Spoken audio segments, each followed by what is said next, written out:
શહેરની જીવાદોરી સમાન વિશ્વામિત્રી નદીને કચરાપેટી બનતી અટકાવવા માટે વીએમસીને એક્શન મોડમાં આવી છે।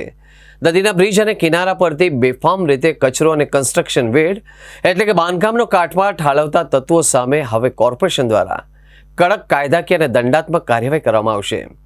નદી કિનારે થતી ગંદકી પર 24 કલાક નજર રાખવા પાલિકા દ્વારા આગામી 15 દિવસમાં નદીના 13 જેટલા મુખ્ય અને સંવેદનશીલ સ્થળો પર હાઈ રેઝોલ્યુશન સીસીટીવી કેમેરા લગાવવાનું આયોજન છે।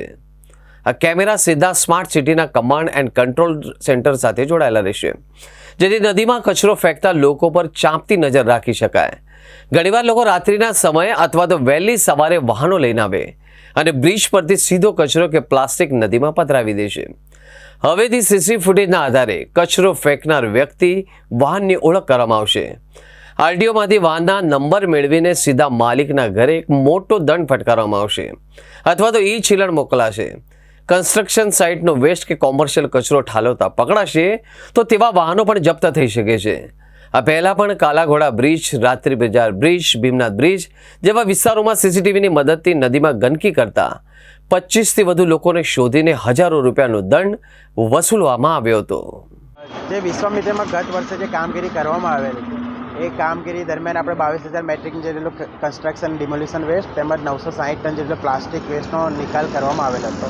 ત્યારબાદ જે પબ્લિક અથવા સંસ્થા દ્વારા જે ઇલીગલ ડમ્પિંગ થઈ રહ્યું છે સીએનડી વેસ્ટનું પ્લાસ્ટિક વેસ્ટનું, એના માટે 13 જેટલી સ્પોટ આઈડેન્ટિફાઈ કર્યા છે અને સ્પોટો ઉપર ઇલીગલ ડમ્પિંગ અટકે એના માટે સીસીટીવી કેમેરા મૂકવાનું આયોજન છે, જેના થકી આઈડેન્ટિફાઈ કરી શકાય કે કઈ સંસ્થા અથવા કયા વાહન દ્વારા ત્યાં ડમ્પિંગ કરવામાં આવી રહ્યું છે, કયા ઇસમ દ્વારા ત્યાં ડમ્પિંગ કરવામાં આવ્યું છે તેની ઉપર વોર્ડ સેનિટેશન ટીમ દ્વારા કાર્યવાહી કરીને એને દંડની કાર્યવાહી કરવામાં આવશે, દંડ પણ કલેક્ટ કરવામાં આવશે, તેમજ એ લિફ્ટિંગ કરીને એને યોગ્ય નિકાલ પણ કરવામાં આવશે। અને નદીમાં જે આ 13 સ્પોટ સિવાય પણ બીજા બધા સ્પોટ ઉપર પણ એનું મોનિટરિંગ હમણાં સર્વેલન્સ ચાલુ છે। અમારા એન્જિનિયર દ્વારા સર્વે પણ કરવામાં આવેલ છે કે આવો કોઈ નવો સ્પોટ આઈડેન્ટિફાય થાય અથવા કોઈ ડમ્પિંગ થતું હોય તો જે તે કન્સર્ન વોર્ડ ઓફિસર અને વોર્ડ એન્જિનિયરિંગ ટીમને સંપર્ક કરીને સંકલન કરીને એનો નિકાલ કરવામાં આવી રહ્યો છે। કેટલા દિવસમાં કેમેરા લગાવવામાં? કેમેરાની કામગીરી આપણે આઈટી વિભાગ દ્વારા કરવામાં આવનાર છે, એની સાથે સંકલન કર્યું છે।